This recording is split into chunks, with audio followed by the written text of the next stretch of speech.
Everybody, we are going to go over your midterm week assignment, which is going to be going over the main topic of how to find the exact area under a curve.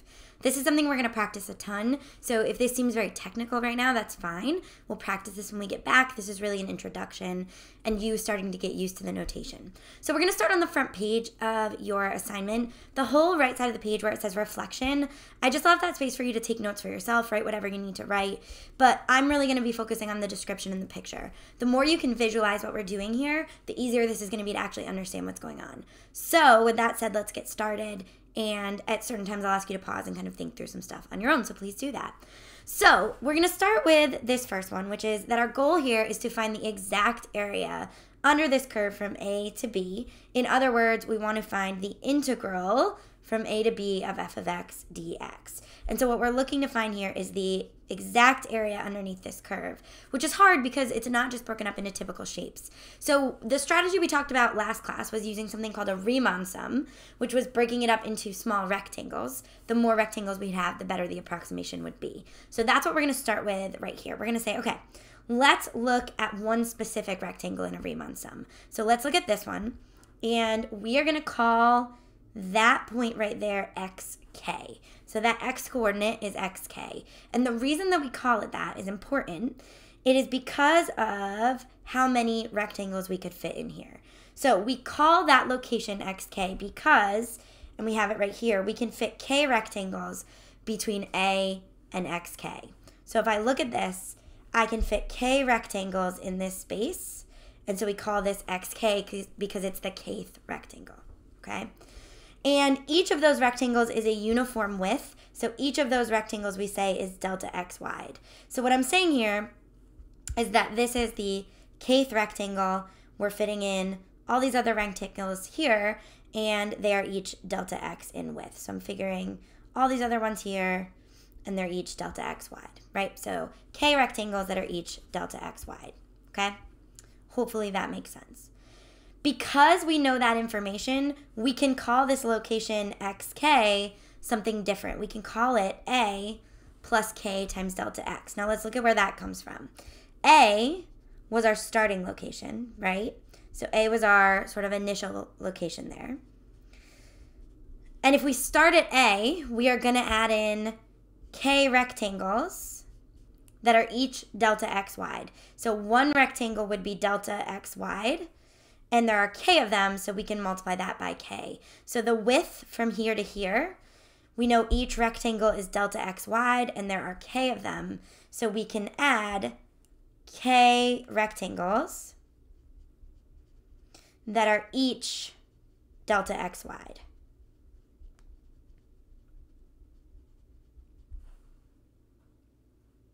Okay, so from there, then we have to think about what our y value would be. So we said, okay, that location is xk. We also said, okay, you could start at A. You could add in k rectangles that were at least, or that were all delta x wide. So we could also call this location A plus k delta x, right? And so what that leaves me with are two possibilities for my y value. If I call it xk, then that y value would be f of xk. If I call it A plus k delta x, it would be f of A plus k delta x, because that's just the y value there, right?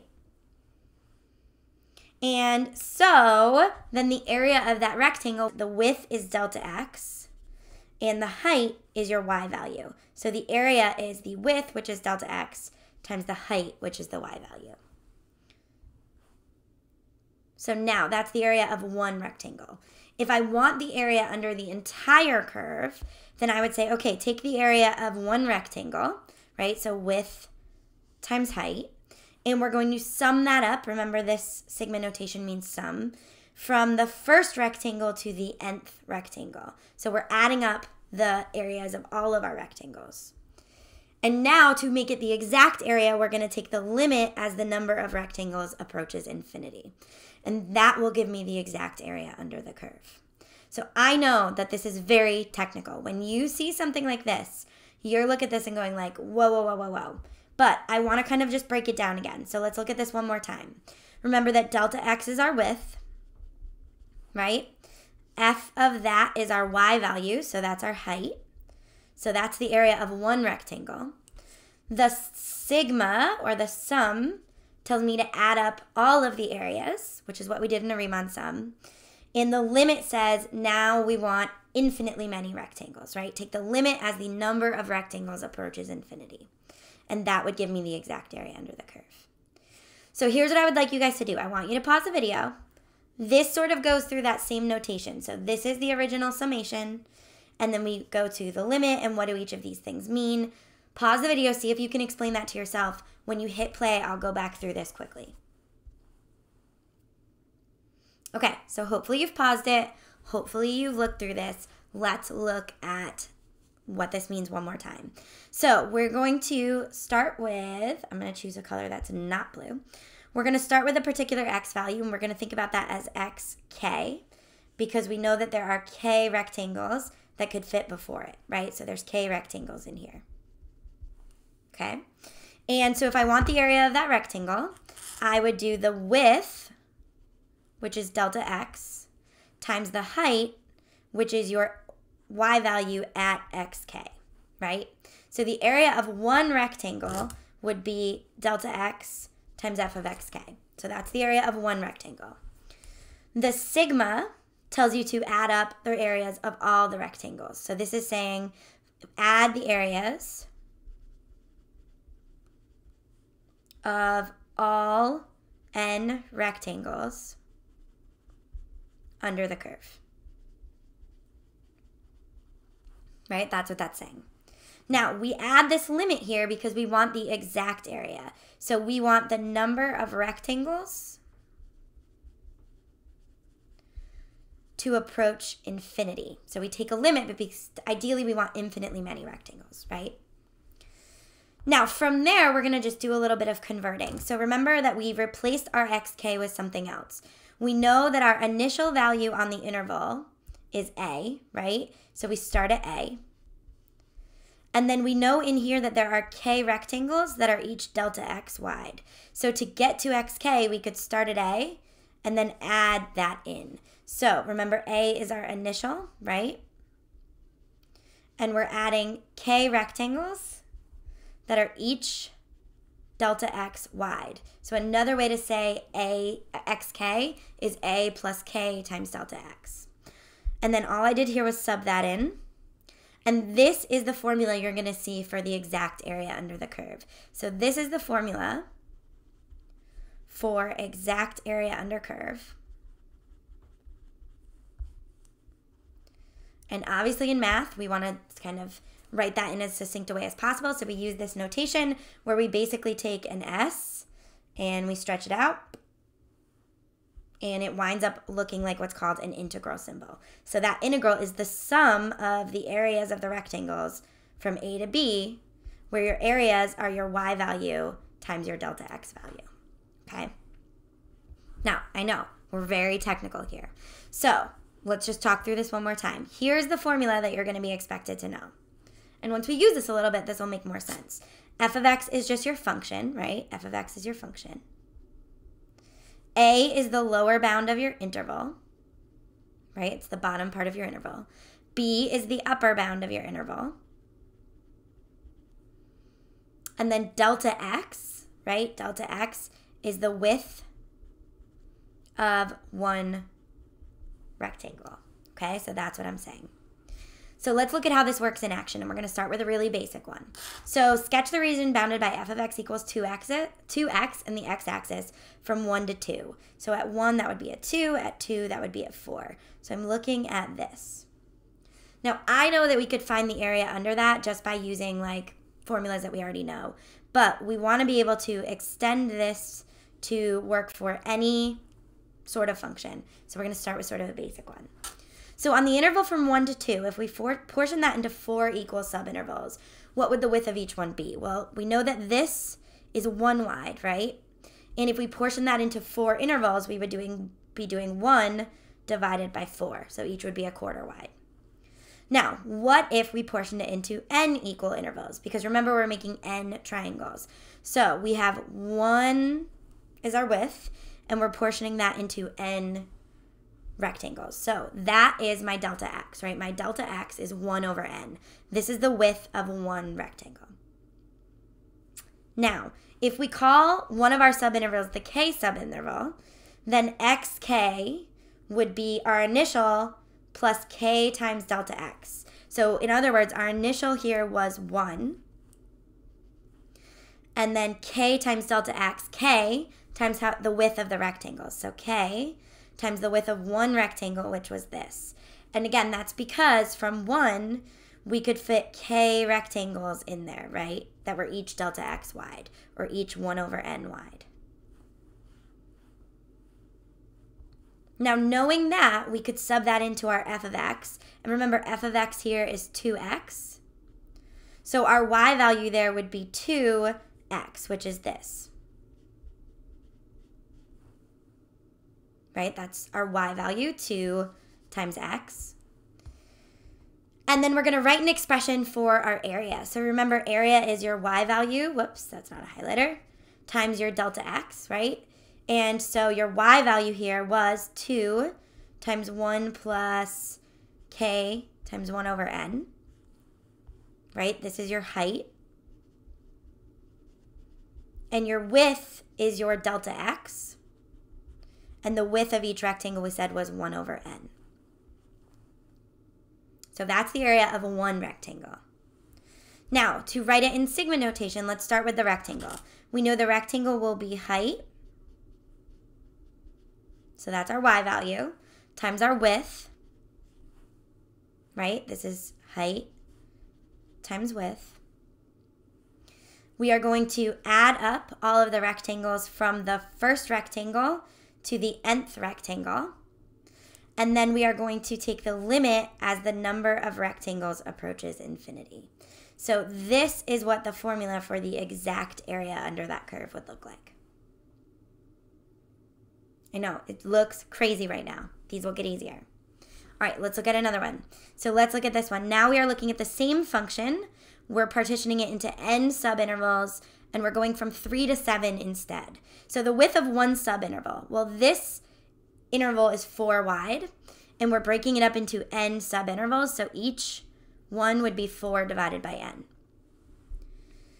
Now, the right-hand endpoint of the kth subinterval. So here we're starting at 3, and then we're going to add k rectangles that are each 4 over n wide. And f of xk, so here's our f of x.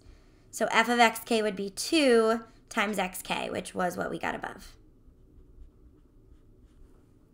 Right? So an expression for the area, remember we're going to do the height, which is our y value, times the width, which is our delta x. So that's going to be our f of x, which is this, times our width, which is 4 over n. So there's the area.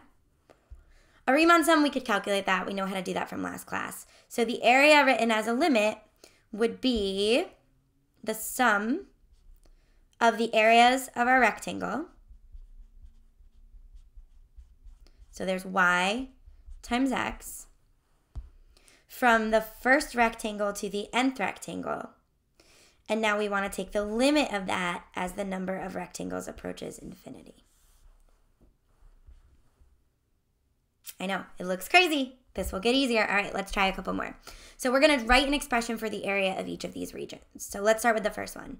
So I want the area below 3x from 0 to 2. In other words, what I'm trying to find is the integral from 0 to 2 of 3x, that's my y value, dx, that's my x value, right? So delta x. So sketching this would be linear, right? We'd be going from 0 to 3, or 0 to 2, excuse me, and we want that exact area, right?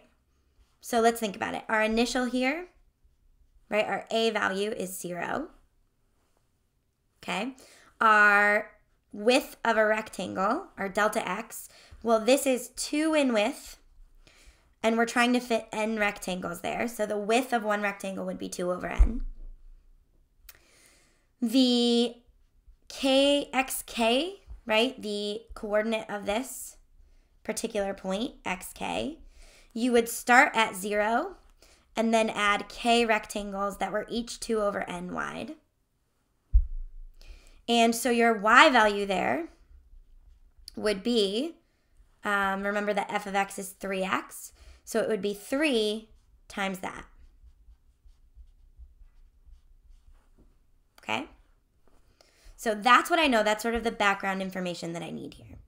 So let's actually write the area of 1. So the area of 1, remember, will be your height times your width. So the height here is 3 times 0 plus k times 2 over n. You don't need to write the 0, but it just helps keep me organized. The width is delta x, which is 2 over n. Now we want to add up the area of all those rectangles from the first rectangle to the nth rectangle. And we want to take the limit as the number of rectangles approaches infinity. So this would be the limit definition. This would actually be the exact area. Okay, let's look at another one. I know this is weird. They will get easier. All right, next one. F of x equals 2x squared. So this is quadratic, and we're doing this from 0 to 2. So notice now I couldn't just use my area formulas. I need the area below that rectangle. So let's see what we know. We know that our initial is 0. We know that delta x, okay, let's think about it. This is 2 in width, and we want to divide that up into n rectangles. So the width of 1 would be 2 over n. xk would be start at 0 and add k times 2 over n. Right, k times your width. And so your f of xk value there, f of x is 2x squared. So this would be 2x squared. So now your area of one rectangle would be, remember, your f of x value times your delta x. So this would be 2, 0 plus k times 2 over n squared times delta x. So that's, again, width or height times width. Now we're going to sum up all the rectangles from the first to the nth. And then we're going to take the limit as the number of rectangles approaches infinity. So this would be my limit definition of that area. And what I'm really finding is the integral from 0 to 2 of 2x squared times delta x, right? F of x, delta x. Okay, let's look at another one. Next one. So let's do C, sure. So now we're doing 1 minus x squared. So that's going to look like this, right? It's a parabola from -1 to +1. So we're trying to find this area here, right? And so let's see what we know. First of all, A is -1. That's my initial starting point of that interval, right? And your delta x here would be the width of this interval, which is still 2, divided by the number of rectangles, so over n. Now, from there, we'd say, okay, xk is going to be your initial plus, so start at -1, and add k rectangles that are each 2 over n wide. And then from there, f of x, k, would be 1 minus that x value squared, right? So now let's actually find our areas. Let me just shrink this down so we have a little bit more room to write. So our area would be, remember we're doing the height times the width, right? So the height is 1 minus -1 plus k times 2 over n, that's squared, times delta x, which is 2 over n. And now we're summing that up from the first rectangle to the nth rectangle. And we're taking the limit as the number of rectangles approaches infinity. That is the limit definition.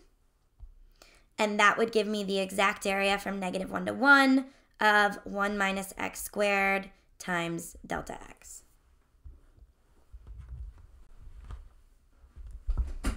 Okay, let's try one more and then we'll just think about going the other way a little bit. So if I look at D, this is going to be x squared plus 2x. If you think about that, that's going to be a parabola that has zeros at -2 and at 0. So that's going to look like this. And we want the area under that from 1 to 2. So that's going to be that area in there. So same idea here, right? We're starting here at 1. This width is 1. So each rectangle will be 1 over n. Our xk is going to be starting at 1 and then adding k rectangles that are each 1 over n wide. And the f of x value there is going to be, it's x squared, so 1 plus k times 1 over n squared plus 2x, so 2 times 1 plus k times 1 over n.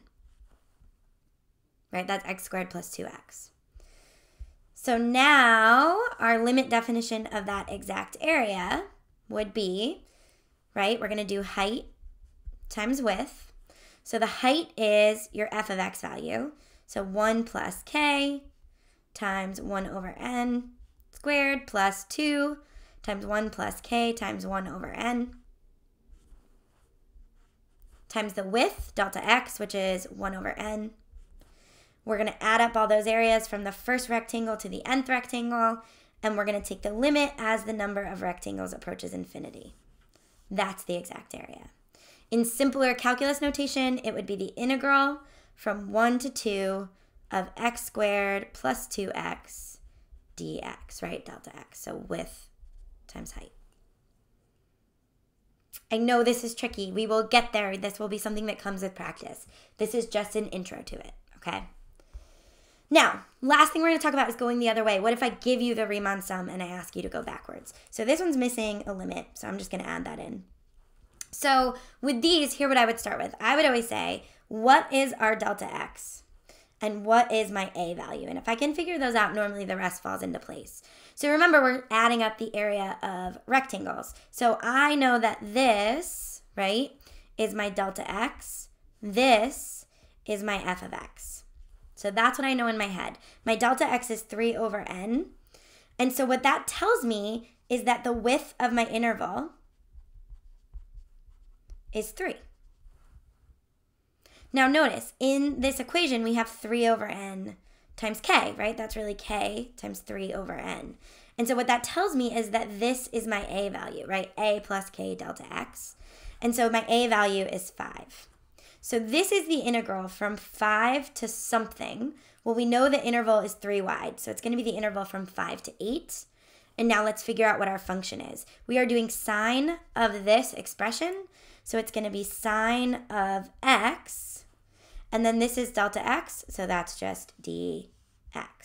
So the more familiar you become with this notation, the more you'll be able to do this kind of going backwards thing.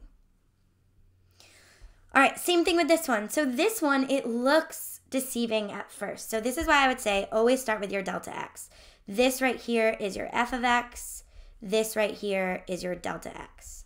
And so I know here that the width of my interval is 1. So looking at these answer choices, anywhere the width of the interval isn't 1, I'm crossing it out. So it's not this, it's not this, it's not this. Well, it's got to be a. So let's try to figure out why. So I know the width of the interval is 1. So what this tells me is that this is the square root of 1 plus, this has to be 1 over n, because I know the width is 1.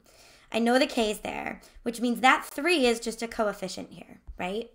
And so that tells me it's 1 plus 3 times k 1 over n, which means this is the square root of 1 plus 3 times x, where your x value starts at 0. So that's how I know that it's this. This is really telling me that x is 0 plus k times 1 over n.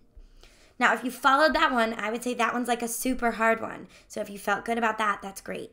Guys, here's my warning to you. This is tricky. This is all about notation that you learned in Algebra 2. And if you're uncomfortable with that, this might feel uncomfortable. So go through this, see how the homework goes, check yourself on the key. It's okay if this is hard.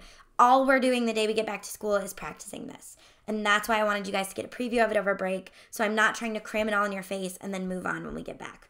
I know this is tricky, but you guys can do this. I hope you have a great week off, and I will see you next week. Bye.